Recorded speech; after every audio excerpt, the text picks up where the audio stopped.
할렐루야. 153 저녁기도 오신 여러분들을 주님의 이름으로 환영하고 축복합니다. 오늘도 귀하고 복된 이 저녁 시간 하나님께서 우리 가운데 신실하게 일하시고 우리를 만져주시는 귀한 시간이 되기를 간절히 소망하겠습니다. 먼저 하나님의 말씀 보도록 합니다. 디모데전서 4장 12절부터 15절 말씀까지 보겠습니다. 디모데전서 4장 12절에서 15절입니다. 우리 같이 한 목소리로 다 함께 봉독하도록 하겠습니다. 시작. 누구든지 내 연소함을 업신여기지 못하게 하고 오직 말과 행실과 사랑과 믿음과 절정에 있어서 믿는 자에게 본이 되어 내가 이를 때까지 읽는 것과 권하는 것과 가르치는 것에 전념하라. 내 속에 있는 은사 곧 장로의 회에서 안수받을 때에 예언을 통하여 받은 것을 가볍게 여기지 말며 이 모든 일에 전심전력하여 너의 성숙함을 모든 사람에게 나타내게 하라. 아멘. 모든 일에 최선을 다해야 인정받는다라는 것은 상식이고 인지상정입니다. 고등학교 3학년 학생들이 수업을 하는 교실에서 최선을 다하자라는 급훈에 붙여져 있는 것만 보아도 최선은 어릴 때부터 가르쳐야 되는 덕목 중에 하나라고 할 수 있습니다. 물론 최선을 다해도 실패할 수도 있습니다. 하지만 최선을 다했는데 실패한 사람과 최선을 다하지 않고 실패한 사람의 격은 다르죠. 최선을 다했지만 실패하는 사람은 다음에는 성공할 확률이 높습니다. 하지만 최선을 다하지 않고 실패한 사람은 다음에도 실패할 확률이 높아요. 최선을 다하지 않는 것은 습관이 될 수 있고 또 그 습관은 실패를 불러올 것이고 그의 인생은 실패로 끝날 가능성이 높기 때문입니다. 또한 최선을 다했는데 실패한 사람은 실패를 통해서 교훈을 얻게 될 겁니다. 무엇이 부족했는지 어디에서 잘못되어졌는지를 깨우치고 돌이켜서 다음 도전할 때에는 잘못을 고치고 다시 한번 도전하면 분명히 성공할 것이고 성공은 습관이 되어 삶을 변화시키는 동력이 될 것입니다. 여러분, 세상살이에서도 최선이 이렇게 중요한 것이라면 신앙생활에서의 최선은 어떨까요? 어떤 사람들은 신앙생활에 최선은 의미가 없다라고 말을 합니다. 신앙은 하나님께서 주도하시는 것이기 때문에 인간의 수고와 최선은 의미가 없다고 말을 합니다. 그러나 이 부분은 굉장히 반은 맞고 반은 틀린 말입니다. 하나님이 주도하신 것 맞습니다. 옳은 말이에요. 신앙생활은 하나님의 은혜로부터 시작되어집니다. 하지만 그 은혜를 은혜되게 만들어가는 것은 최선을 다하는 사람들의 노력이라는 거예요. 출애굽 사건을 보면 알 수 있습니다. 이스라엘 백성들이 430년 동안 이집트에서 종살이했어요. 그들의 능력으로는 이집트에서 빠져나올 수가 없었습니다. 불가능한 일이었어요. 그러나 이것을 가능케 하셨던 이가 바로 하나님이시죠. 출애굽은 하나님의 전적인 은혜였습니다.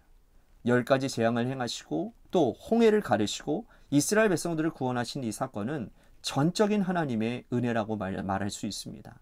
하지만 출애굽 이후에 광야길을 걸어가는 즉 가나안 땅까지 가는 그것은 이스라엘 백성들의 몫이라는 거예요. 나는 아무것도 하지 않을 테니 구름을 나를 태워서 가나안까지 인도해달라고 할 수 없는 겁니다. 죄 가운데 사는 불쌍한 영혼들을 위해서 하나님은 예수 그리스도를 보내셨습니다.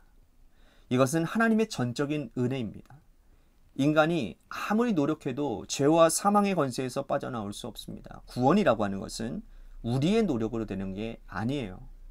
그러나 칭의의 구원 이후는 즉 성화의 길은 구원을 완성으로 이끌어가는 그 길은 우리가 걸어가는 거예요. 누구든지 예수님을 따르는 자는 자기 십자가를 지고 주님 따를 것이라고 주님 말씀하셨잖아요.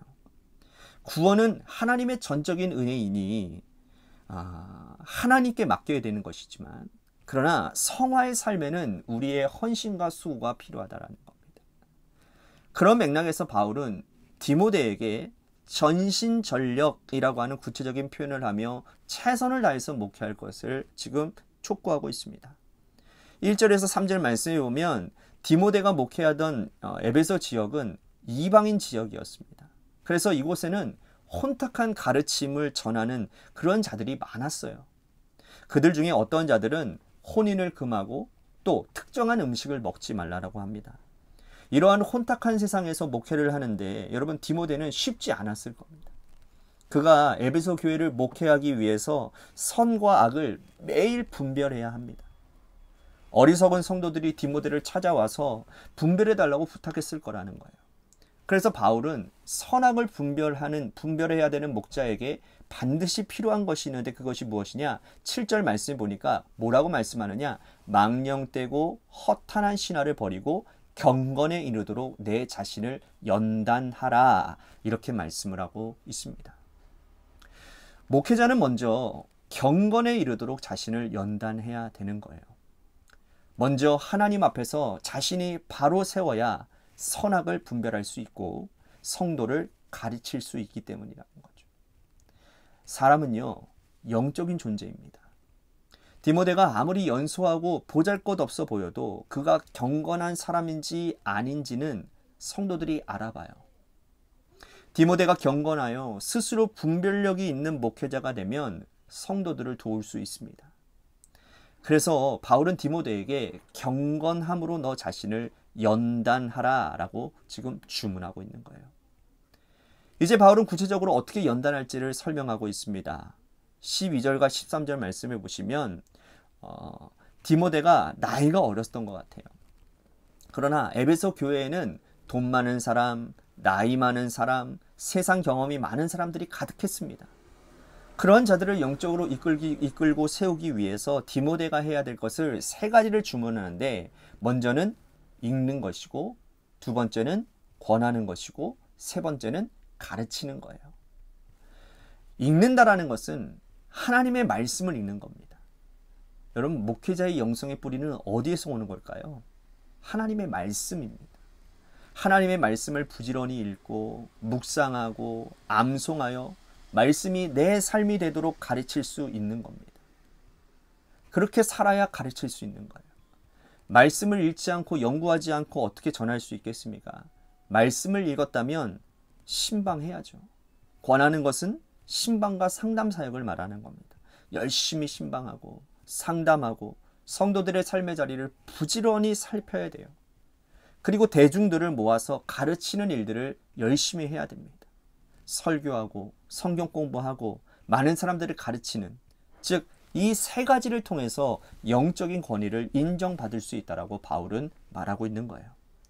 읽는 것과 권하는 것과 가르치는 것. 여러분 어찌 목회자의 사명이 이것만이겠습니까? 어떻게 목회자만의 사명이 이것이겠습니까? 교회 공동체에서 교회를 이끌어가는 분들, 또 가정에서 자녀를 양육하는 분들 모두 읽고 권하고 가르치는 일에 최선을 다해야 되는 거예요. 자녀들은 부모보다 학력이 좋고 많이 배웠습니다.